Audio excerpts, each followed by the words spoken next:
Hey guys, Alex Ryan here. If you look behind me, there's a little Rolex shop. Above there is a shopping center, and this shopping center, we are actually putting our products. I'm in a partnership right now where we're exporting to China, and we actually have. Little bus there, a bit noisy. We actually have a line of products actually at that shopping center, and how that shopping center works is it gives you a bit of a brand awareness on the ground here in Hong Kong. You leave your products. It's called box rentals. So you pay about $300 a month. You can actually have like a little box for yourself. You leave your flyers there. You leave a few products, and what happens is it's kind of like on consignment. There's sales staff there that actually sell the product for you. So you could be back in America or back in Europe, or you could be back wherever you live, and the sales staff there will actually sell your products for you, which is really cool. But it gives you brand awareness. So people go in that shopping center, they'll buy the flyers, and you just ship it directly to them. And we don't have a lot of clients who contact us about exporting to China or to Hong Kong, but we do have a few. I'm partnered up with someone where we're sort of, we're exporting. I've got a share in the company where we're exporting cosmetics from Australia to China, but there's a big market, especially for Australian, for American, for European products to China, because there's an emerging middle class. There's more millionaires. I don't know whether you know, there's more millionaires in China than anywhere else in the world.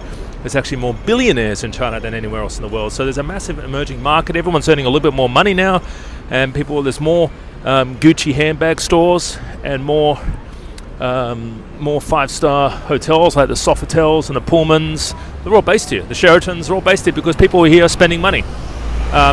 Exporting, guys, don't overlook it. There's obviously more money if you import from China and sell on Amazon in westernized countries because it's more profit. But if you have something that does sell and you think will sell here in China, then it's an opportunity for that.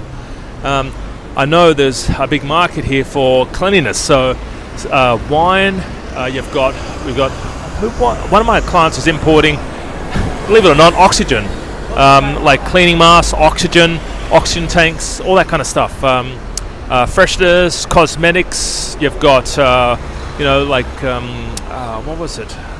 Some sort of some sort of sanitizer that he was trying to export to China. So guys, there's a lot of opportunity here. You just got to sort of open up your eyes and figure that. But start importing first, and when you recognize there might be an opportunity to export to China, I can actually help you out with that as well. We've got another person who helps us out with exporting. You do need to translate your products into Cantonese and Mandarin. You need flyers. You need to be on Taobao. You need to be on Baidu. You need to be on 4 or 5 other social media channels here in China. It operates very differently. It's like there is an Instagram, there's a Twitter, there's a Facebook equivalent in China, because obviously Facebook is banned here in most Chinese countries, except Taiwan and Singapore and Hong Kong. But if you want to advertise to the Chinese market, you need to be on these social media channels. Guys, have an awesome day. My name's Alex Ryan. Happy exporting. If you have any exporting questions, please contact me. If you would like a free video program showing you how to get started importing from China, starting your Amazon business, please do contact me. I do have a free video program at my website. Click the link below. And if you know somebody who's looking to get started in an Amazon business or an import business, then, hit me up. Share the video, comment on below, and I'll talk to you real soon. See you later. Have an awesome day, guys. I wish you the best. Talk to you soon.